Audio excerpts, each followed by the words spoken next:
Hari ini kita akan membahas sebuah film yang menegangkan tentang perjalanan tim penyelam profesional yang menemukan kapal kargo Italia yang hilang, Antonia Grazia, di Laut Bering. Kapal yang telah menghilang lebih dari 50 tahun ini kembali muncul tanpa awak dan penuh misteri. Saat tim menyelidiki, mereka menghadapi kejadian supranatural menakutkan dan mencoba mengungkap misteri gelap di balik kapal tersebut. Siapakah Jack Ferryman? Dan apa yang sebenarnya terjadi di Antonia Grazia? Mari kita mulai perjalanan ini.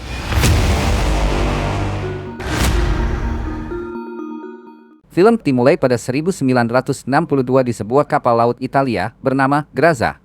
Seorang penyanyi bernama Francesca sedang menghibur para tamu yang sedang menikmati malam, berdansa dengan orang yang mereka cintai. Di tengah keramaian, seorang gadis kecil bernama Katie duduk sendirian karena dia tidak memiliki pasangan dansa. Kapten kapal memperhatikan hal ini dan membawanya ke lantai dansa. Pesta yang meriah dengan cepat berubah menjadi mimpi buruk ketika tangan yang tidak dikenal menarik tuas yang mengencangkan kawat. Kawat kemudian patah dan cambuk di lantai dansa, memotong penumpang dan awak menjadi dua. Tubuh mereka jatuh ke lantai satu persatu, menciptakan pertumpahan darah.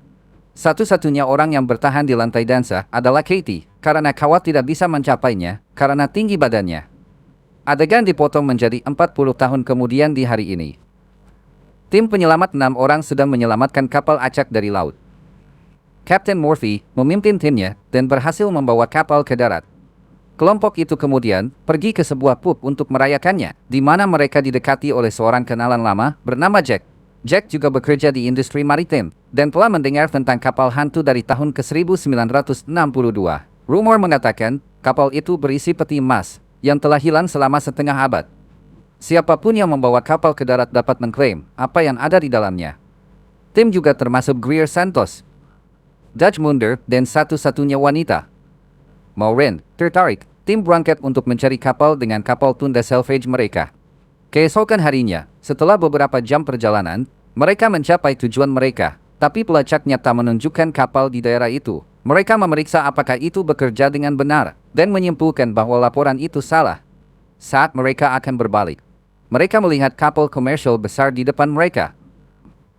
Perahu mereka menabrak kapal, tapi untungnya dampaknya tidak merusak. Kapal besar itu membuat seluruh awaknya terkejut. Setelah membahas siapa yang akan masuk duluan, Jack dan anggota krunya, Greer, tetap di belakang, sementara 4 lainnya naik ke kapal. Beberapa detik setelah kedatangan mereka, kelompok itu mulai mengalami aktivitas paranormal. Pertama, mereka mendengar suara acak, kemudian melihat hal-hal bergerak di sudut-sudut gelap. Mereka menyalakan angin dan terus bergerak, tapi di belakang mereka, sepotong Scrabble bergerak sendiri dan mengeja kata-kata, "Selamat datang di kapal." Saat mereka berada di geladak atas, Munder terus maju, tapi dia salah langkah dan jatuh ke dalam lubang. Untungnya diselamatkan dengan cepat oleh Maureen. Saat dia mencoba menariknya ke atas, gadis kecil itu, Katie, tiba-tiba muncul di latar belakang. Dia menghilang dalam hitungan detik, tak memberi kesempatan pada Maureen untuk mengerti jika dirinya nyata. Kejadian itu membuatnya gelisah, tapi dia tidak memberitahu siapapun tentang hal itu. Sedikit lebih jauh, grup menemukan jam digital di lantai. Karena jenis jam ini tidak ada pada tahun 1962, mereka berteori bahwa seseorang telah berada di kapal sebelum mereka. Setelah itu, kapten memutuskan untuk melanjutkan pencarian keesokan harinya, karena kapalnya sangat besar. Ketika Maureen sendirian di malam hari, Jack mendekatinya. Dia menyadari dia tegang setelah menyelamatkan Munder tadi. Setelah menemukan gadis kecil itu, Jack tetap diam selama beberapa detik. Dia sepertinya tahu sesuatu, tapi tidak menunjukkannya. Ali! Dia menyarankan Maureen tidur beberapa jam lagi untuk menghilangkan halusinasi. Keesokan harinya, tim duduk untuk merencanakan langkah mereka selanjutnya. Mereka telah menemukan bahwa kapal itu perlahan tenggelam karena kerusakan pada dasarnya. Mereka memutuskan untuk tinggal di dalam air selama 3 hari untuk memperbaikinya dan kembali ke pantai dengan seluruh kapal tanpa membuang banyak waktu. Mereka melanjutkan pekerjaan masing-masing di berbagai bagian kapal. Sementara itu, Maureen menjelajahinya dan mencapai area kolam. Dia melihat bekas peluru di dinding. Yang aneh karena mereka diberitahu semua penumpang tenggelam. Saat dia mencoba meninggalkan kolam, dia kembali bertemu Katie, dan terkejut, dia terpeleset dan jatuh, membenturkan kepalanya ke lantai. Dia terluka dan setetes darah jatuh ke kolam. Namun, saat dia mendongak, Jack berada di tempat di mana Katie beberapa detik yang lalu. Keduanya menjauh. Tanpa menyadari bahwa darah Maureen menghilang dari kolam, segera lubang peluru mulai memuntahkan darah. Dan seluruh kolam terisi darah. Setelah itu, Jack dan Morin menjelajahi ruang cuci dan menemukan pintu lain. Itu tidak ada dalam rencana kapal. Ketika mereka membukanya, mereka didorong mundur oleh kekuatan air, yang juga membawa mayat yang dimutilasi keluar dari ruang terkunci. Baik Jack maupun Morin panik, dan mencoba melarikan diri. Namun, pintu yang mereka lewati terkunci dengan sendirinya, membuat mereka tidak punya pilihan selain masuk lebih dalam ke kapal. Sementara itu, Kapten Murphy berakhir di ruang tunggu kapten. Dia menemukan sebotol alkohol terbuka, tapi saat dia mencoba menyesapnya, dia melihat Kapten Kapok yang sebenarnya di cermin. Kaca jatuh dan pecah saat Murphy melarikan diri ketakutan. Tidak menyadari aktivitas paranormal, Greer sedang mengurus bisnisnya sendiri ketika dia mendengar seseorang bernyanyi. Itu adalah Francisca, pemain yang sama yang menghibur penumpang di kapal pada tahun ke-1962. Greer mencari sumber suara, tapi menyerah setelah beberapa saat. Yang tidak dia ketahui adalah bahwa wanita itu melihatnya pergi. Di tempat lain, Jack dan Morin menemukan peti yang penuh dengan emas batangan. Ini bernilai jutaan dolar yang bisa dibawa pulang oleh semua orang di kru. Morin mendengar sesuatu di kompartemen berikutnya dan pergi untuk memeriksa. Barang-barang ditutupi dengan kain, ketika tiba-tiba, Jack dan Dodge menakutinya dengan berpura-pura menjadi hantu. Setelah ketakutan, mereka dengan bersemangat mengumpulkan semua orang dan menunjukkan kepada mereka harta karun itu. Sekarang mereka tidak perlu lagi memperbaiki kapal dan bisa pulang hanya dengan harta karun. Di adegan berikutnya, semua orang memuat emas ke perahu mereka. Mekanik Santos sedang membersihkan mesin agar siap ketika mereka memutuskan untuk pergi. Namun, di belakangnya, sesuatu yang sengaja menyebabkan propana bocor dari silinder, menyebabkan ledakan. Hal ini mengakibatkan kematian Santos dan kehancuran kapal. Semua orang terkejut dan sedih dengan kematian yang tak terduga. Apalagi mereka sekarang terdampar di kapal hingga bisa memperbaikinya. Tepat sebelum ledakan, Morin sempat melihat Katie lagi. Seolah-olah dia mencoba memperingatkan Morin tentang ledakan itu. Tapi disela oleh seseorang. Ini adalah alasan yang cukup bagi Morin untuk menyelidiki siapa Katie. Dia memeriksa daftar penumpang dan menemukan nomor kamarnya. Saat berjalan ke kamar, Morin berteriak kaget. Ternyata Katie meninggal karena digantung. Karena mayatnya yang membusuk masih tergantung di langit-langit. Setelah menenangkan diri, Morin mendekat dan mengambil kalung dari mayat Katie. Semangatnya muncul di kamar dan meminta kalung itu. Marinir mencoba menyerahkannya, tapi melewati telapak tangannya. Sekarang jelas baginya bahwa gadis kecil itu bukan manusia. Di dapur, dua anggota kru menemukan makanan segar. Mereka tidak mempertanyakannya sebelum melahap setengah makanan. Awalnya, rasanya luar biasa. Tapi setelah beberapa saat, mereka mencium sesuatu yang mengerikan. Setelah diperiksa, mereka melihat makanan telah berubah menjadi belatung. Keduanya panik dan mulai muntah dan jijik. Adegan bergeser ke Greer yang ada di ballroom. Namun, tiba-tiba seluruh tempat berubah menjadi seperti sebelum kapal karam. Para tamu mengelilinginya dan bertindak seolah-olah mereka berada di pesta khas. Apalagi Francisca, tampaknya memiliki ketertarikan khusus padanya. Dia menggoda pria itu dan memanipulasinya untuk menciumnya. Meskipun dia memiliki tunangan yang menunggunya di rumah setelah ciuman, dia terlalu terlibat untuk kembali.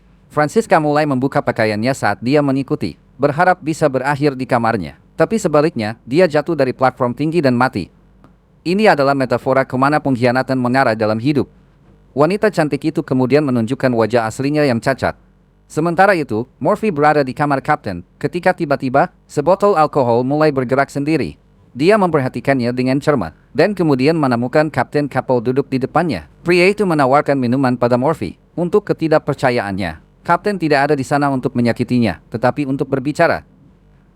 Dia memberitahu Murphy tentang kapal yang hilang bernama Lorelei, 40 tahun yang lalu, ketika semuanya berantakan. Kapal Lorelei ditemukan oleh Graza, kapal yang mereka tumpangi sekarang, tapi 2 hari setelah menemukan kapal yang hilang, Graza juga menghilang. Karena itu, Murphy diberikan foto yang mengejutkannya. Sedangkan Katie dan Morin juga sedang berbincang di kamarnya. Gadis kecil itu mengungkapkan bahwa semua orang yang meninggal di kapal 40 tahun yang lalu telah terjebak di sana sejak itu. Mereka tidak bisa masuk surga karena seseorang yang kuat menahan mereka ke kapal. Sekarang satu-satunya cara bagi mereka untuk dibebaskan adalah jika kapal itu hancur. Sebelum Katie menjelaskan siapa orang yang berkuasa itu, dinding ruangan mulai berubah warna. Dia panik dan memerintahkan Morin untuk melarikan diri sebelum menghilang. Kembali ke area kolam renang, Murphy mencari kru lainnya. Dia akhirnya menemukan kebenaran tentang hilangnya kapal dan ingin kembali ke pantai secepat mungkin. Tapi di jalan, Dia terganggu dan takut oleh Roman Dian Santos. Halusinasi itu tampak begitu nyata, sehingga ketika Maureen mendekatinya, Morphy berpikir dia juga Santos Ghost. Dia menyerangnya dan melakukan semua yang dia bisa untuk mengakhiri hidupnya. Maureen entah bagaimana berhasil menusuk kakinya dan menyelamatkan dirinya sendiri. Kemudian, Jack datang dan menjatuhkan Morphy. Demi keselamatan mereka sendiri, mereka menempatkan dia di tangki ikan kosong dan mengunci dia di dalam. Sekarang kelompok tidak peduli dengan Mas dan hanya ingin kembali ke daratan. Mereka terus memperbaiki kapal selama beberapa jam ke depan. Dan akhirnya selesai karena Greer belum kembali dari area lobi. Semua orang khawatir, sementara orang-orang melakukan pemeriksaan terakhir. Maureen pergi mencarinya. Dia sekali lagi bertemu Katie, yang menunjukkan mayat Greer-nya. Kali ini gadis itu bertekad untuk menunjukkan Maureen semua yang terjadi di kapal. 40 tahun yang lalu, dia menyentuh Maureen dan membawanya ke masa lalu. Kapal itu ringan dengan percakapan dan tawa orang-orang. Tapi yang tidak mereka ketahui adalah bahwa Kapten meyakinkan seluruh kru untuk membunuh semua orang di kapal. Untuk emas yang mereka temukan sebelumnya, para juru masak mencampur racun tikus dengan makanan, membunuh sebagian besar orang. Kemudian pembantaian di lantai dansa terjadi. Korban selamat yang tersisa ditembak di kolam. Katie yang malang diseret ke kamarnya dan digantung sampai mati. Akhirnya, anggota kru bergegas ke harta karun dan mulai mengambil apa yang mereka bisa. Tapi rekan kapten tidak mengizinkannya. Bergabung dengan Francisca, dia membunuh mereka semua. Akhirnya hanya mereka berdua yang tersisa. Sebelum Francesca mengkhianatinya dan menembak kepalanya, ternyata kekasih sejatinya adalah pria lain yang juga dalang di balik seluruh pembantaian itu. Setelah membunuh ratusan orang, mereka berbagi ciuman penuh gairah. Tapi kejutannya tidak berakhir di situ. Pria itu membunuh Francesca dengan melepaskan kail yang menusuk lehernya dan membiarkannya menggantung. Pada akhirnya, pria itu terungkap tidak lain adalah Jack. Dia adalah roh iblis dari orang berdosa yang sudah mati. Tugasnya adalah membuat orang berdosa dan kemudian membunuh mereka untuk membawa jiwa mereka ke neraka. Semuanya masuk akal untuk Maureen sekarang, karena Jack adalah orang yang memberitahu mereka tentang kapal itu di tempat pertama. Dia juga muncul entah dari mana saat Maureen melihat Katie di kolam. Selanjutnya, dia telah memintanya untuk melupakan Katie. Setiap kali dia bercerita tentang dia, Maureen tiba-tiba mengingat Morphy. Tetapi ketika dia menemukannya, dia sudah tenggelam dan meninggal di akuarium. Dia segera pergi ke yang lain untuk memperingatkan mereka tentang pembunuh di kapal. Mundar menyelam di ruang mesin yang banjir untuk memperbaiki sesuatu.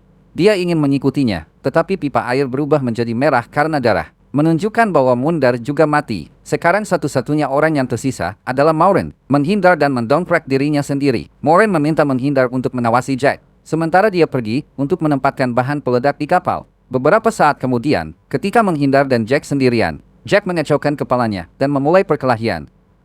Dalam kemarahan, menghindar menembaknya dan believes Jack sudah mati. Dia kemudian pergi ke Maureen, yang baru saja mengatur bahan peledak. Dia mengatakan padanya dia membunuh Jack, dan bahwa mereka dapat memulai hidup bersama menggunakan emas. Maureen memikirkannya sejenak, dan kemudian bertanya mengapa dia tidak bertanya tentang Mundar, yang belum ditemukan. Kemudian terungkap bahwa orang tersebut sebenarnya adalah Jack, yang mencoba membuat dosa Maureen. Selama kapalnya masih ada, jiwa-jiwa tidak akan pernah terbebas. Jack tahu bahwa Maureen adalah orang yang baik, jadi dia menawarkan untuk menyelamatkan hidupnya, dengan imbalan tidak mengganggu aturannya. Namun sebagai tanggapan, Maureen meledakkan bahan peledak. Jack dan seluruh kapal hancur berkeping-keping. Saat Maureen menyelam di bawah air dan menyelamatkan hidupnya, dia kemudian berjuang untuk menemukan jalan keluar. Saat Katie muncul dan datang menyelamatkannya, menunjukkan jalan keluarnya. Akhirnya, semua jiwa baik yang terbunuh di kapal dibebaskan untuk istirahat abadi. Keesokan paginya, sebuah kapal pesiar menemukan Maureen mengambang di peti dan menyelamatkannya. Saat dia dibawa ke ambulans, dia melihat peti emas dimuat ke kapal pesiar. Jack tidak bisa dibunuh dan berencana untuk melanjutkan siklus membuat orang berdosa. Untuk kesenangan dan keserakahan, film berakhir dengan teriakan laut di ambulans. Pintu tertutup, tidak bisa mengingatkan mereka akan bahaya yang menanti.